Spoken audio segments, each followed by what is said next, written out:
On Tuesday, the Rockford Education Association called for an unbiased audit of the school district's finances by independent auditors. Our examination showed that the school district's financial numbers are wrong, the anticipated deficit is wrong, and the drastic school closings and cuts in programs for children are uncalled for and unnecessary. Since then, we have received an outpouring of feedback from the community and our members saying, don't let up, do what it takes to get to the truth. So that's exactly what we're doing, because we believe this community and our children deserve it. We're in the process now of identifying qualified, unbiased, trustworthy school finance experts who will examine the books and find out the truth about the school district's alleged $50 million deficit. And we will pay for it. Yesterday, the REA Executive Board authorized the expenditure of up to $50,000 to be used to pay qualified financial experts to get to the truth about the school district's finances. In addition to that, we've taken preliminary steps to create a community-based oversight board that will oversee the financial analysis process and make sure the selected school finance experts come to unbiased conclusions. What we ask in return, what we demand, is that school district officials cooperate in a fair and open way with the school finance experts. Our community deserves truth, transparency, and trust in the school finance numbers. Truth, transparency, and trust. Everyone benefits by finding out the truth. And it's only through that truth that responsible decisions can be made without unnecessarily harming our children and our schools. Finally, we are confident in our financial analysis. When we announced Tuesday that we'd found errors in the millions of dollars, the school district replied that we had used the wrong data, that the documents they'd originally sent to the state were incorrect and had been revised. We reanalyzed the figures using the documents that the school district says are accurate. We remain confident there are significant errors in the budget, errors totaling millions of dollars. Errors that, if corrected, could result in saving schools and essential educational programs for children. If we're right that even a portion of that kind of figure is available to keep schools from closing, to retain educational programs, to serve the community and our children, isn't it worth finding out the truth? Doesn't the entire community deserve to know that? We say yes. Thank you. Now, Cedric had said that this was pretty much a waste of time not to do this. Do you feel at all, if you come back and the financial experts say it's $50 million, do you feel like you wasted $50,000? No, we would not. Why? Because right now, firmly believe that not just among employees of the school district, but among a lot of members of the community, there has been such a lack of transparency and a lack of answers to questions regarding these cuts, that if we get those answers and we get that transparency, then I believe we will have done a service. This $50,000 that you guys are using, what was it intended for before that? I mean, what would it have been spent on? If you It's our dues money. And is it usually just sits there for in case something comes up, or We would use it it have for our been? various programs. Molly, as far as the commitment of $50,000 going toward the cost of an audit, didn't you tell me that the administration or the board approved $92,000 toward the audit of one department? They did. So, Especially- do you have a guesstimate as to how much this forensic audit would Well, cost? here's the thing, Ken. In taking a look at it and delving more into a forensic audit, and believe me, we still believe that a forensic audit should be done in this district. But a forensic audit will take a long period of time. And you're right, it would be more expensive. It would be much more expensive than $50,000. But the biggest thing about it is that it will take a long period of time, and we don't have the luxury of time at this point to conduct a full forensic audit. So what we believe is that if we can get financial experts that can look at the budget, can look at the documents from the state, et cetera, they may be school finance people from other districts or retired school finance people or other folks that have really studied school budgets to look at that. That will be enough to serve the purpose that we need for right now.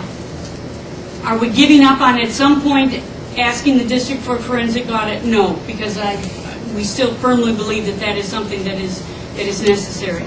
But we don't have that luxury of time at this point. Since Tuesday, have you guys been in contact with the district? Have you guys talked at all about these numbers? We have not met with the district. What makes you believe, or what do you believe that if you guys spend this money and get, some sort of financial experts together, that they would believe your numbers? Because it won't be our numbers. It'll be these independent individuals that will be in control of the process, not the REA, not the district. Don't they already do an independent audit? Pardon me? Doesn't the district already do an independent audit? Pay for an independent audit? That's an audit at the end of the year. What would they be auditing? They'd be looking at the budgets. They'd be looking at the annual financial reports, and they would be looking at the information that is available through the state, and they would be putting things together to see whether or not the $50 million is a legitimate figure. Are you saying that they'd be auditing estimates of next year's finances? Or auditing a budget? Or are you saying they would audit the audit? Before we can deal with 2012, in our opinion, before we can deal with an accurate 2012 budget, we believe that you've got to make the corrections in a 2011 budget, or you're going to be going off of inaccuracies in this year's budget. And that's where we think that it has to start. And if not, you're starting next year from problems and inaccuracies and that have already that already exist. That's what we want to get straightened out before you can go on to 2012. So, but you believe your financial forecast for the state is a lot sunnier than the district. The district has a darker picture of what the state is going to provide next year, right? That's sunnier? I don't know about I'm sunnier. more optimistic that the state, which is in financial chaos, is going to come through with best case scenario general state aid. We believe that the district will receive the general state aid that it is going to get. It received the general state aid it got last year. We believe it will get it this year. I'm still unclear on what is being reviewed. Is the 2011 budget? The 2011 budget and expenditures to date, and looking at a historical perspective, and seeing where things are now, so that you can then, in our opinion, make much more accurate predictions for the 2012. So you want an outside agency to develop assumptions about 2012? That would be a part of it. The committee would make those decisions. Who would serve on this committee? We're in the initial. We've contacted the State Board of Education at this point, seeing if we can if there are names that are possible. We've contacted current and past political leaders to see if they can give us names, and at this point, we don't have anybody to announce. There are people that that are saying they'll get back to it, that are looking at it, but hopefully we can have something by next week. Has anybody volunteered? We're still in the process of getting final commitments from folks. And what we're getting commitments from is people who would take over the process. We're not going to make the choice. It would be a group that would actually make the choice of the people. What past and present political leaders have you contacted to get their ideas on this? Mayors. Who? Which mayors? Been in contact with the current and past mayors of Rockford at this point. Morrissey and who else? Doug Scott, John McNamara, trying to get in touch with others. Has their feedback been valuable? Have they gotten back to you? We are working with community people to get, they're giving feedback to community people for us, yes. What about school board members? What have you heard since Tuesday? We have not been in contact with school board members since Tuesday. We spoke with several school board members, I know, at least Tuesday night, and none of them have really seen the numbers. You know, it kind of seems like almost a trust issue. I trust the REA's numbers, or I trust Cedric's numbers. What does that say about this whole process? What do you think, this independent review of the numbers would offer them and other people in the community? Because it is a very complex issue. It is a complex issue, and that's part of the problem.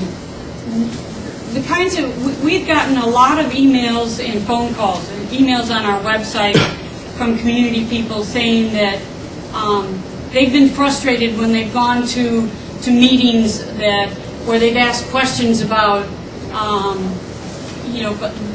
why this or why that program or what was the cost of this or what, and they're not getting answers. And when you don't get answers to things like that, then the mistrust just continues to increase. And when you're making decisions of the magnitude that these cuts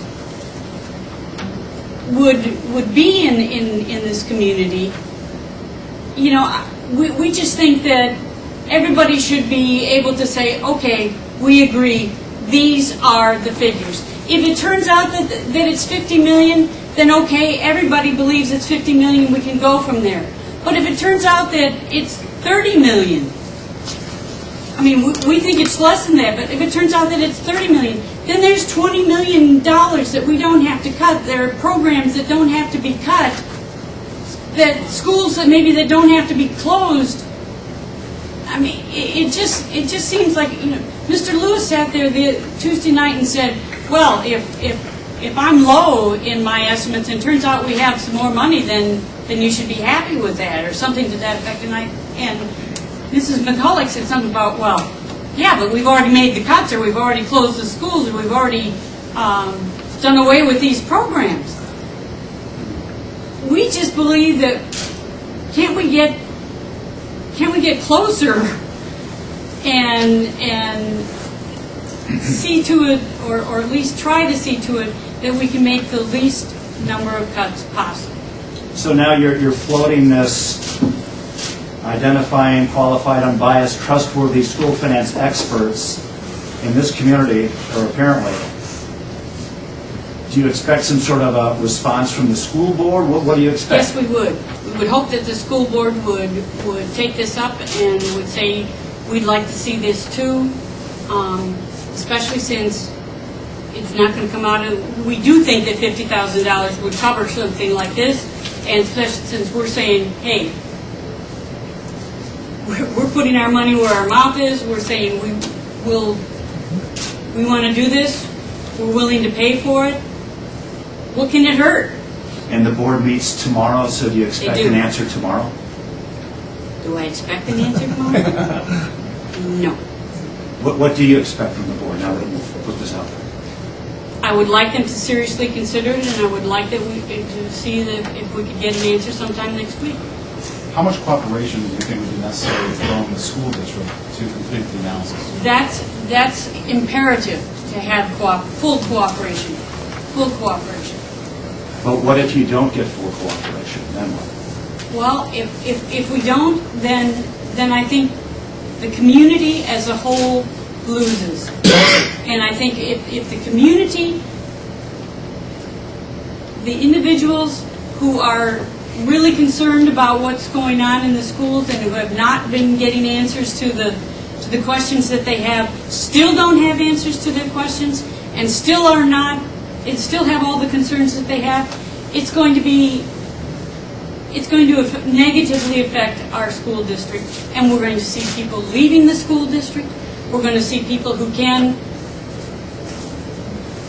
either go to private schools or we're just going to see a devastating, in our opinion, a real devastating effect on District 205. You know, there was a committee that looked at the budget and came out with some recommendations. That was mostly a closed process. It was a very closed I process. just wondered if you had any thoughts on Our recommendation would be that committee be absolutely open. Absolutely open. I don't care if every one of you was sitting in the room each time it met. I mean, it should be a completely open and transparent process for people to look at and people to see and understand. And like I said, whatever comes out of it, we'll live with. With this committee, I'm a little confused about that. You're talking about the mayors, past mayor, the current mayor. You're forming a committee. This isn't to look at the. I'm a little confused. We're just asking. What we're asking is for help from them and other community folks to kind of be an oversight or kind of be one to help form that committee. And the committee would be to help find someone to look Exactly. at the audit. Exactly. Okay. would the committee be composed of financial experts? Yes. It would. Okay. So Well, who's no. committee The committee would be would choose the Financial. financial expert, Okay. and it'd be like an oversight to choose the financial. And they would sort of report back to this committee. Exactly. What we're trying to do is take ourselves out of it so that it can't be looked upon as the REA. But is it possible, given the acrimony between you and the administration, to agree on qualified, unbiased, trustworthy? Can you agree on that?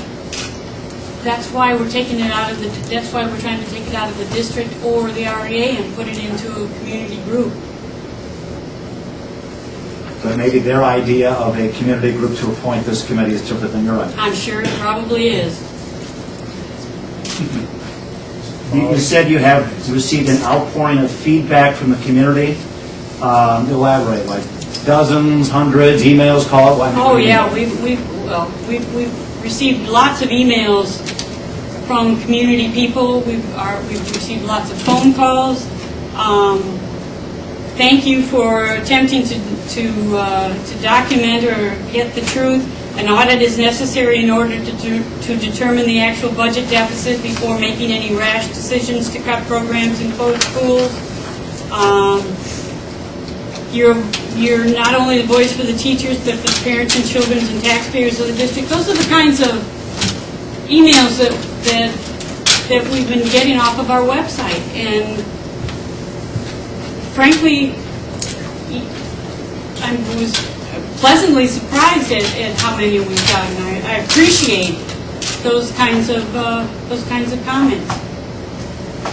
Lisa and Jeannie criticized the communication process, that they got envelopes from Harmon at school board that you guys didn't come before them, and that's why this conversation hasn't started. What do you have to say to that? They're saying, why should we discuss it when they're not discussing it with us? They're going through other avenues. That's what they were talking about it for. That's what they said in interviews with us. Well, you know what? Here's the chance. There wasn't one piece of paper. There wasn't one meeting. There wasn't one discussion with us before any of these proposed cuts came out. Not one. Was the information in that packet the same thing that you passed out at the last press conference that I attended, and all these people attended? Exactly. Or was it any different? No, what was So handed... it's open press conference, and you just gave them the information? Is that what? What was in that packet was exactly the packet that was handed to you that afternoon. So more transparency, I appreciate that. I'm just curious. Molly, historically, over the last 30 years or so, when there have been proposed budget cuts unveiled by the administration, presented to the board, was the teachers' union historically part of that briefing or presentation before it went public? Or, historically, have you been included? Is this There have been many times when we've sat with them before any of it has ever gone public and talked about various cuts and saying, well, if we did this, then we wouldn't have to do that type of situation. Yes, that has gone on. The union is willing to pay for an audit, but is it willing to make concessions? You know what, Jeff? Let us get to the true numbers. When we get to the true numbers, we will sit and we will look at anything and everything in our contract. And I will tell you that absolutely and totally and completely seriously. But I want to make sure that when we talk about that, we're talking about that with numbers that we believe in and that everyone else can believe in. The timeline's going to have to be by next Friday then, because the board, or at least by next Saturday, because the board's going to meet the following Tuesday. Is that correct? And this would have to be done in a week to 10 days to get it before they actually vote. The superintendent's timeline, that's true. But there is that's a timeline that the superintendent has established, but it is not a timeline that is established by school code in terms of need for any dismissals or ripping. They have a much later timeline than that. They actually have until, if you look at the calendar, if they were to dismiss teachers, non-tenured teachers, they have until the actual date is Easter Sunday to dismiss non-tenureds, and I think it's April 8th or April 9th or if they went into the tenured ranks. So if I attend your meeting, you won't kick me out? Sorry? You won't ask me to leave if I attend these meetings? Absolutely not. the February 22nd tentative date for the board to vote on these cuts is premature, in your opinion? We believe it is premature. How long do you, I know it's in the early stages, but how long do you think a review of the school district's finances that you're asking for, how long would that take, should that take? I don't know how to answer that. I don't think it would be that lengthy a process.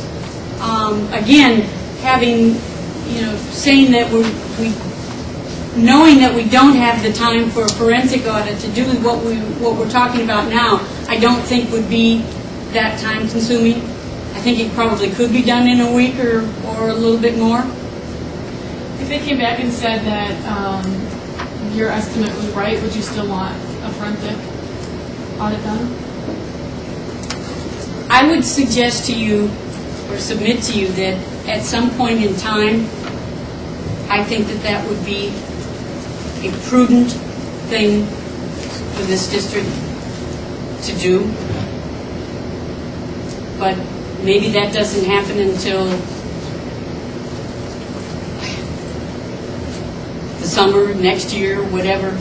The term forensic audit, are you implying that there's some sort of something illegal or nefarious happening with the district's books? I just believe that there should be a close look at how money has been expended, and just as they are taking a look at the one department and exactly how things are being expended, how things are how services are being delivered, etc.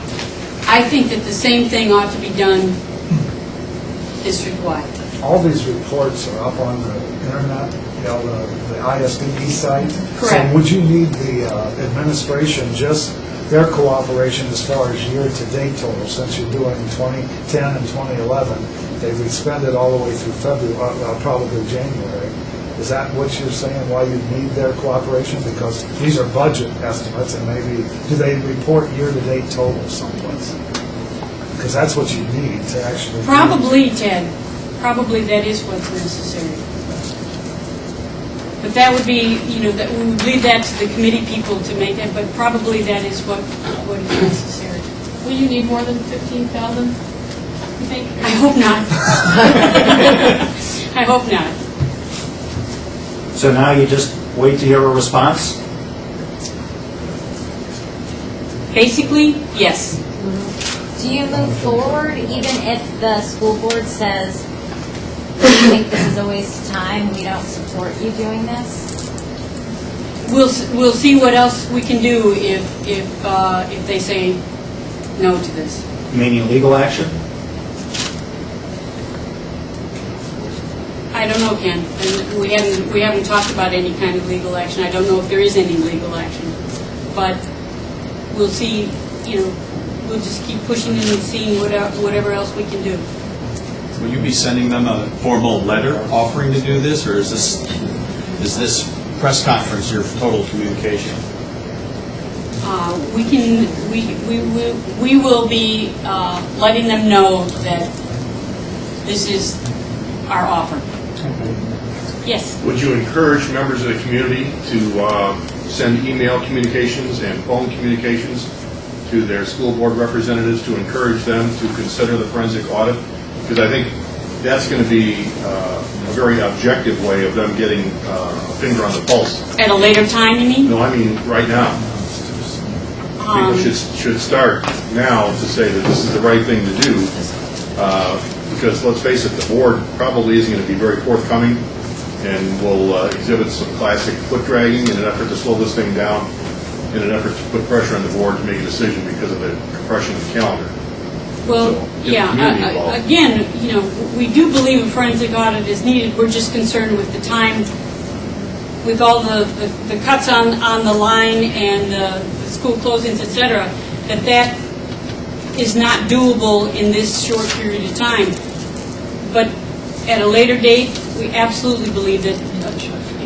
So in the short term, we would like to see this go forward. In the long term, we definitely would like to see a forensic audit. But my point was that the members of the community should really become involved. I mean, you got to communicate to them to contact their board members and tell them that they're behind this idea, that we need to get an accounting.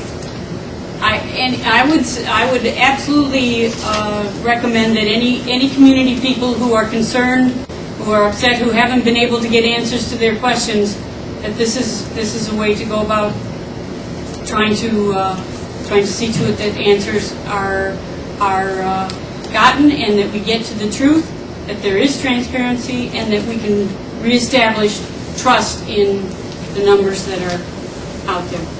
You've got less than 2 weeks before the school board takes up their first round of cuts. Can this be completed in that amount of time? Can it be completed in that amount of time? Yes, but the bigger question is, does the school board have to make those cuts in 2 weeks? And our answer to that is, no, they do not. They could hold that off until a later date. Like I said, their deadline for dismissing staff is for tenured teachers April 8th and April, whatever Easter is, 28th, I think? 24th. 24th, thank you. 24th for that. So they do have additional time. This vote on it on the 22nd, on the cuts on the February 22nd, dismiss all the staff on the 8th of March. That's an artificial timeline set up by the superintendent. Molly, is there a drop-dead date to actually cover for any cuts or school closings that might occur, like schedules for next year? I mean, there's got to be some dates there where you can't come back. that would That's be- a really good question, Ted, and I'm not sure what that date would be, but That would be something to know. yeah, you are absolutely right. There probably is one, but at this point, I'm not sure what that would be. Molly, I was listening to the board meeting on the TV. Unfortunately, I couldn't be there in the whole length last time. And the comment was made that we've always, this is their comment from the board or Levant, we've always made these kinds of cuts this early in the past. And what I've heard from everyone else, not concerning what they're saying, is that this is earlier than it's ever been requested in our 205 district history. Is that true or not? Which is true here? Because I keep hearing things always from certain people on the board, and then I hear later falsified information. What is true? Is that Well, normally, the date that you have to keep in mind is that the school code says that non-tenured teachers have to receive notice 45 calendar days before the end of the school year. Tenured teachers must receive notice 60 days prior to the end of the school year. Usually that takes you somewhere around the 1st of April. Okay? So, most years, it has been right around the end of March, the second school board meeting in March, or special meeting of the school board, right at that point in time, to make the cuts, to do the dismissals. To make the cuts at the end of February, yes, that's early. I don't remember that it being that early. We actually had a special meeting that was at the end of March. Right. We did it before April Fool's Day. I think I remember that, Ted. Yeah. Among the things the superintendent said when she was saying that was, we need time to correct our mistakes. I heard part of that, too. That'll take a long time. Yeah. So Molly, what would you say to the beleaguered taxpayer who says, I'm not taking sides, I'm just tired of the acrimony? Tired of it. I would say to the taxpayers that what we are asking for and what we hope to accomplish with this is, once again, to get the truth out with the numbers so that people can actually trust what these figures are all about, that the transparency is there. And if I can go and ask a question, and if somebody says, why are you closing Jackson School, that they can actually show me why it makes sense to close Jackson School. That's what this is all about. Thank you, folks. thank you? Thank you for coming out on a Friday afternoon. Have a good weekend. Ted, they get out the district calendar the first board meeting in January with the start dates and everything, and it was not by school yet.